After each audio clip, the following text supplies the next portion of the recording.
Boy, let me tell you, there's nothing better than beating a division rival.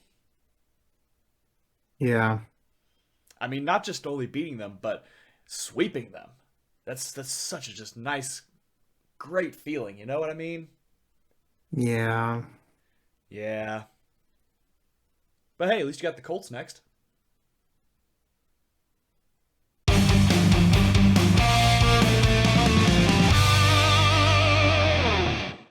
Good afternoon, football fans, and happy Thanksgiving from both of us Ooh. here at the Trajan Temple Sportcast. I am your host, professional wrestler and Kansas City Chiefs fanatic, Christian Temple, joined alongside, as always, by the terrible towel twirling Trajan. And I would normally ask how your week was last week, but I won't do that. Instead, I will formally and professionally wish you a very happy Thanksgiving this year, my friend. As to you. Thank you so much. We have a pretty good show for you this week. We've got our locks, upsets, and high rollers, and we have yet another rendition of the I don't want to talk about it segment, but we will get to that later. Way And too many this year. way too many this year. Absolutely, it just feels like it's a Groundhog Day with with the Steelers. With I don't want to talk about it, but we won't talk about it just yet. What we will talk about is right here in front of you, as you can see. And let's hear it once and for all. Oh, wait, hold on. I think I hear. Are those brooms I hear in the background? It appears to be so. Well, maybe I can drown out the brooms with "How about those Chiefs?" Uh, The Los Angeles Chargers committed the most cardinal of sins. Do not leave Patrick Mahomes too much time. They yeah. paid for it with yet another loss at SoFi Stadium. Once again, improving Patrick Mahomes' perfect divisional road record. Um, what a game! I mean, it always is with Patrick Mahomes and Justin Herbert. You're gonna see a high flying, close, sometimes heart wrenching game. And for what it's worth, the Chargers they they were beat up. They were beat up going into this game. It was probably felt nice for them to have Keenan Allen and Mike Williams back, two of their top receiving threats. Although Mike Williams unfortunately was injured halfway through the game and had to sit out the rest of the game. And we'll talk about the injuries the Chiefs had to endure in just a moment. But starting from the top, Patrick Mahomes, 20 out of 34, 329 passing yards and three touchdowns. And it's crazy because those three touchdowns all went to the exact same guy. And if you don't know who I'm referring to, it is that guy right there, number 87, Travis Kelsey.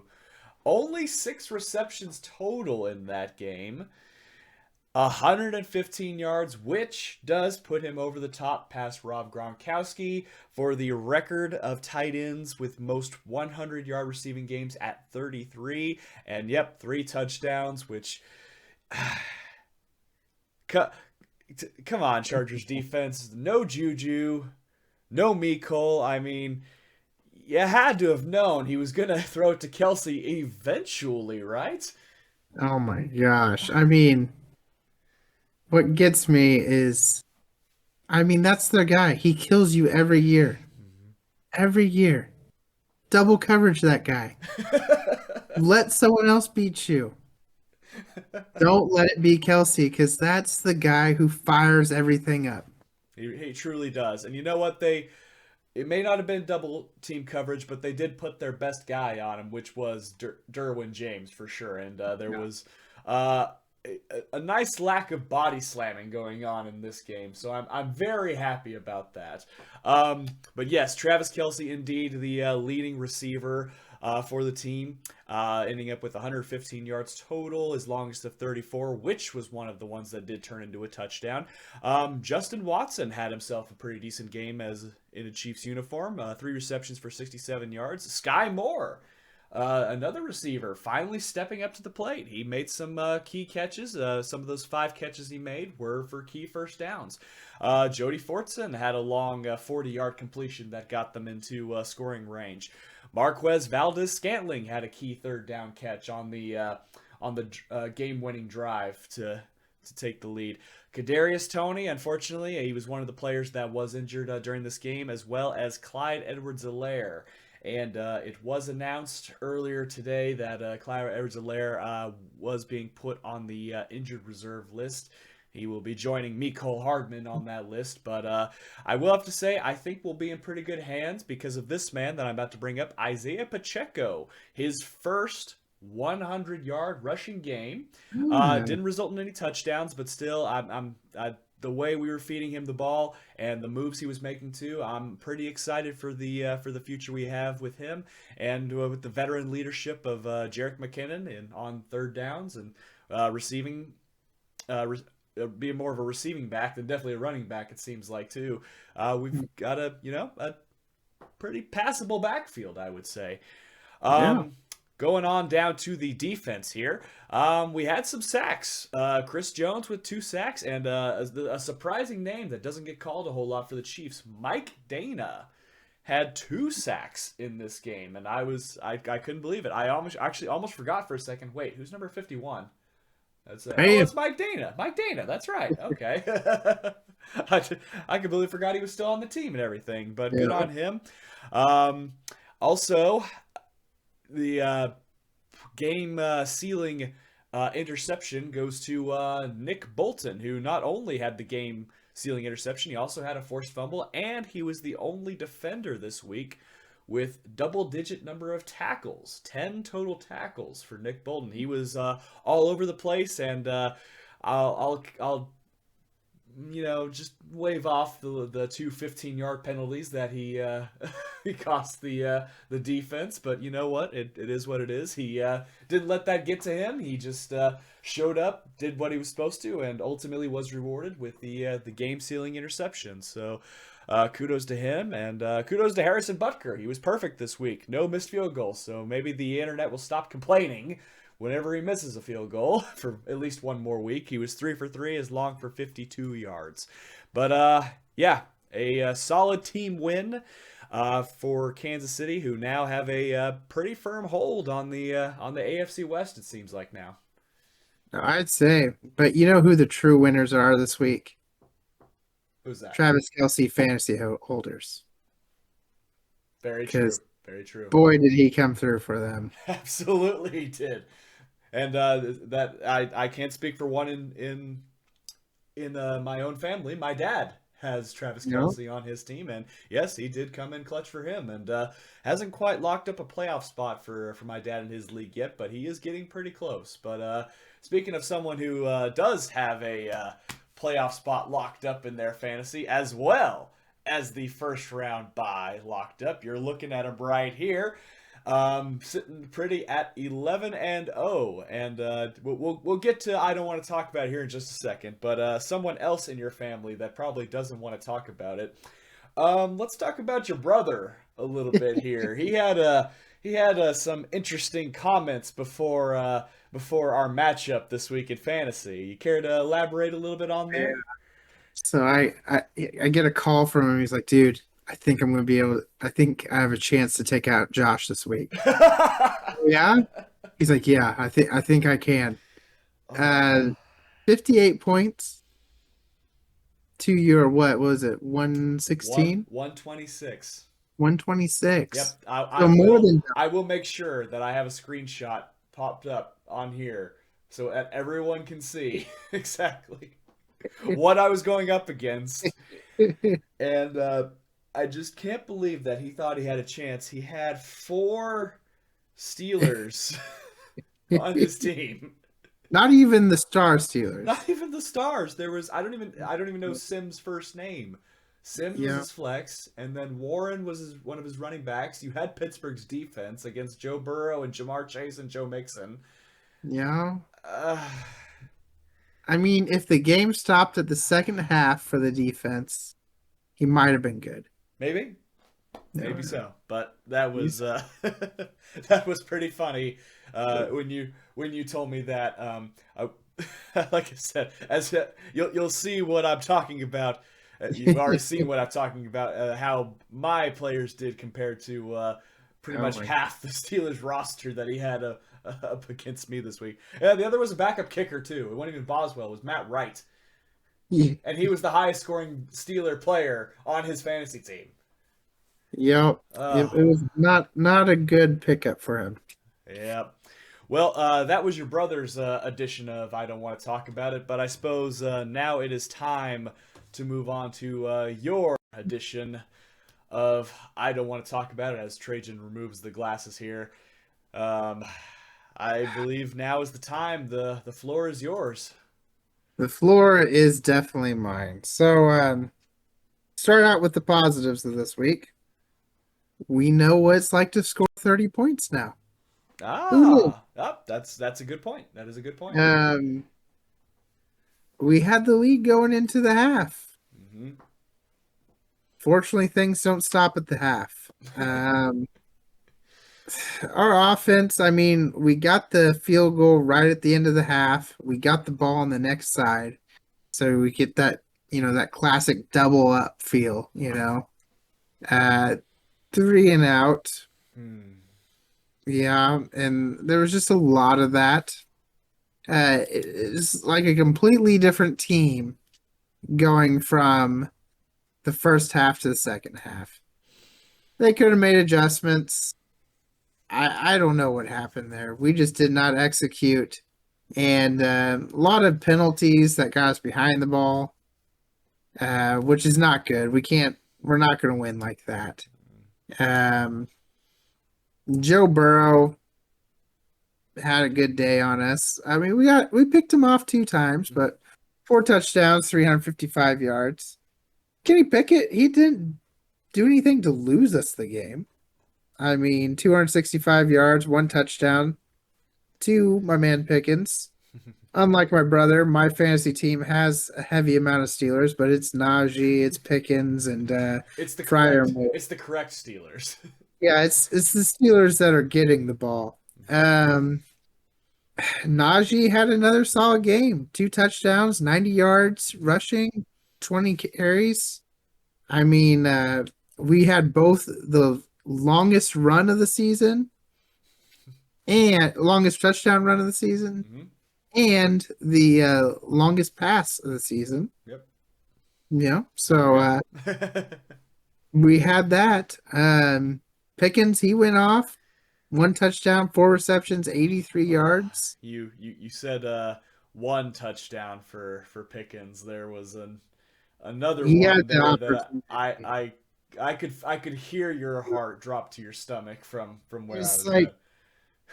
when I saw it going to, I'm like, yes, yes. And then he drops it. And like it was a catch he could make all day. Yeah.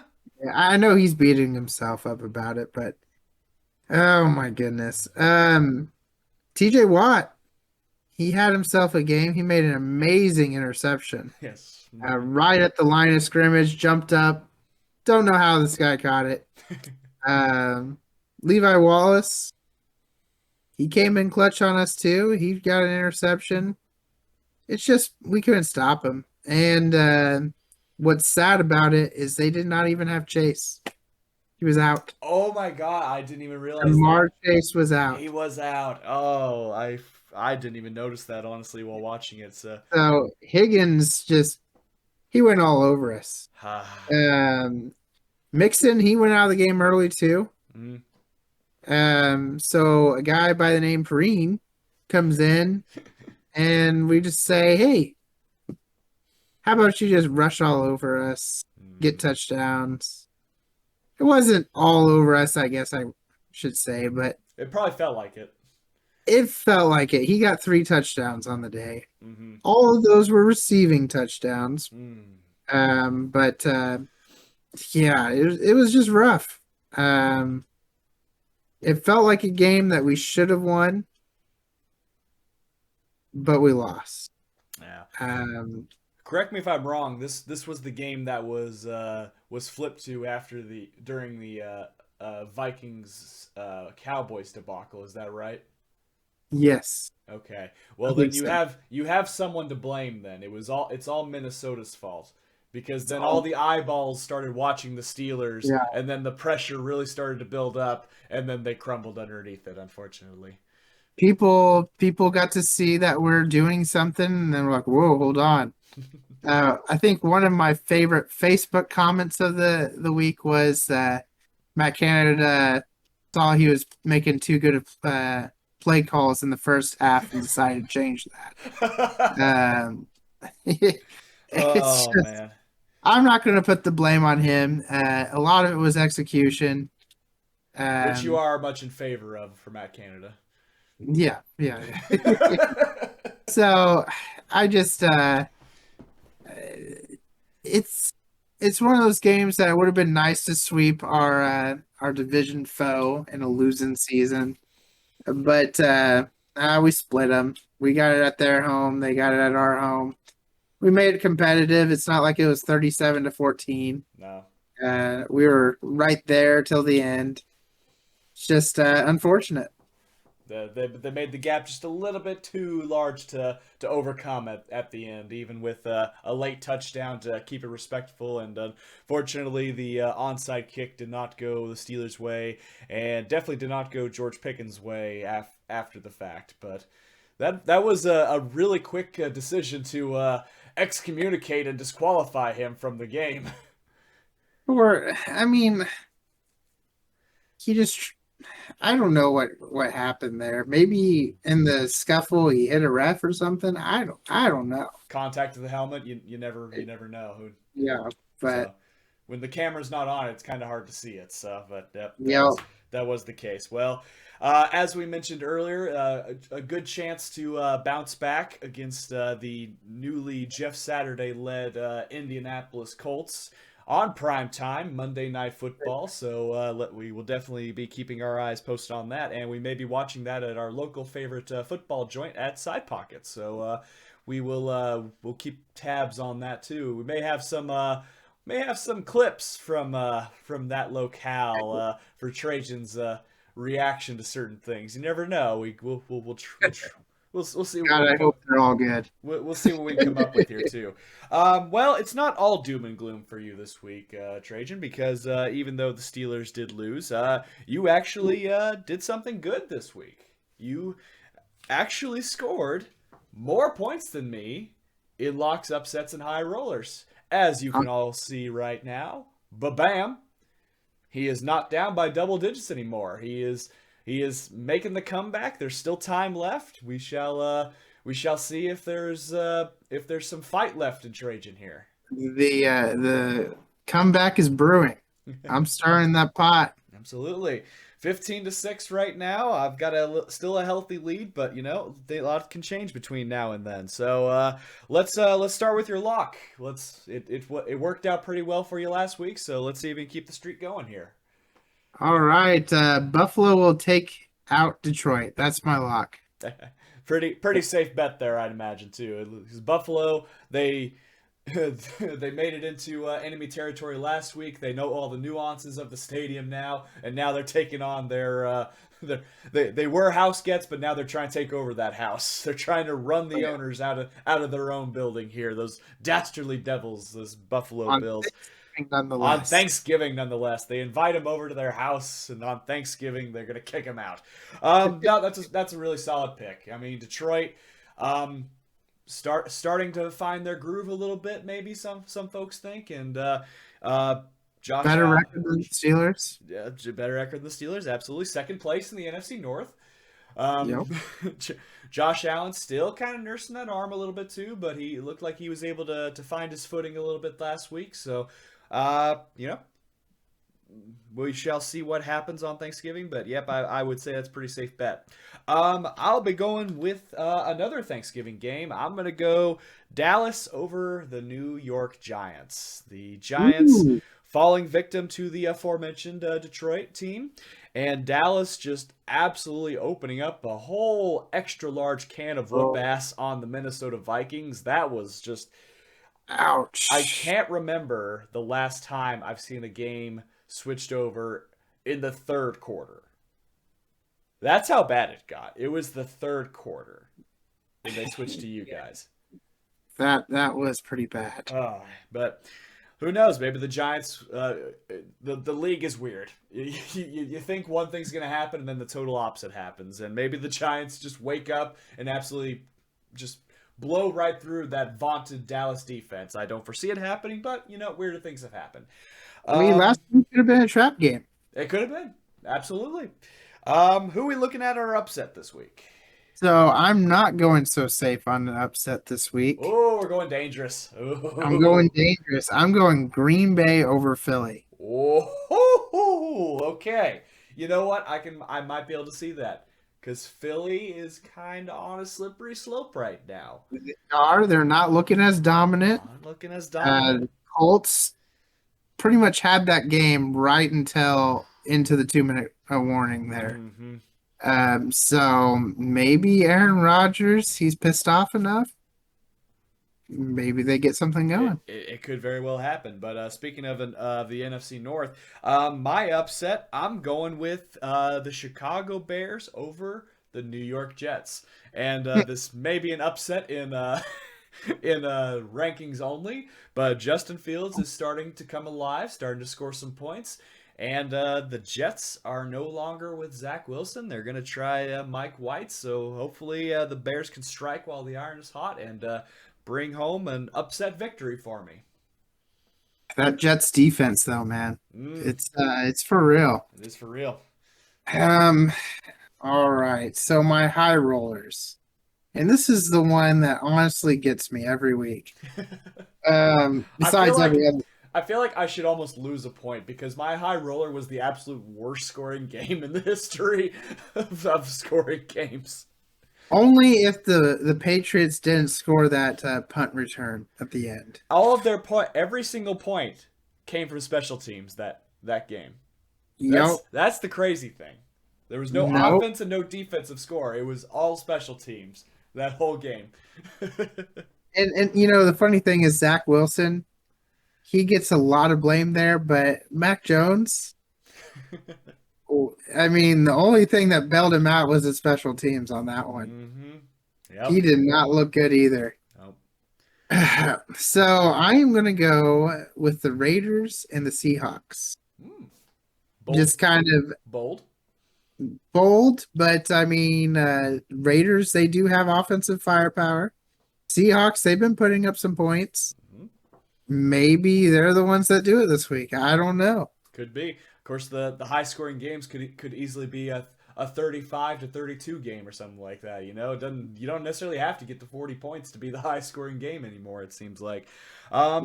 Well, we mentioned this game earlier, and you know what? As far as two of the highest scoring offenses in the league, I really think this has a good shot to get our first high rollers point this season. I'm going Buffalo and Detroit. Josh Allen, even with the arm, I think he still has what it takes. He's got some good talent around him. The Detroit offense, it seems like they always put up points, but their defense allows points. So I could see this happening. Buffalo's defense is still kind of beat up. So Buffalo, Detroit, you could see a 45-42 score with this game. You don't really know for sure what you're going to get, and it's going to be indoors too. So we shall see how that goes. Yeah, I mean, I definitely could see that. It'd be a treat for Thanksgiving, have an actual good game there. Absolutely. But yeah, no, I'm hoping you're wrong on every single one, and I'm hoping I'm right. Well, I appreciate that. Thank you for the kind words there. All right. Well, that is our show this week. We hope you all enjoy your Thanksgiving meal and your Thanksgiving football today. And if you have any comments down below of your locks, upsets, and high rollers, we want to see them. We want to hear from you here. And we mentioned earlier the Steelers will take on the Colts on Monday Night Football. Is that at Acrisure or is that Lucas Oil? That is Lucas Oil. It's on the road. A place that we played very well at. So we'll see. That was with Big Ben. This is Kenny Pickett's show now. Absolutely. Just Just like it's a Matt Ryan show and the Jeff Saturday show now in Indianapolis. A lot of change going around Oh yeah. in the NFL. Well, I will be traversing back up north to Arrowhead. I will be in the house to watch the Chiefs take on the Super Bowl champion Los Angeles Rams. Although they will not be led by their Super Bowl winning quarterback Matt Stafford. It was announced he is in the concussion protocol. You know, this still has all the feels of what could be a trap game. So we hope the Chiefs keep building off the momentum from the last 4 weeks and get locked and loaded and take one step closer to reclaiming the AFC West for a 7th straight time. And hopefully it's not another little blip in the road like the Colts game was a few weeks ago. So wishful thinking. So Yep. knock on all the wood in the world. Hopefully you can hear me knocking here too. All right. Well, that is our show this week. Thank you everybody so much for watching. Click like if you liked the video. Click subscribe if you really liked it. Tell all of your friends. And we want to wish you all once again a very happy Thanksgiving.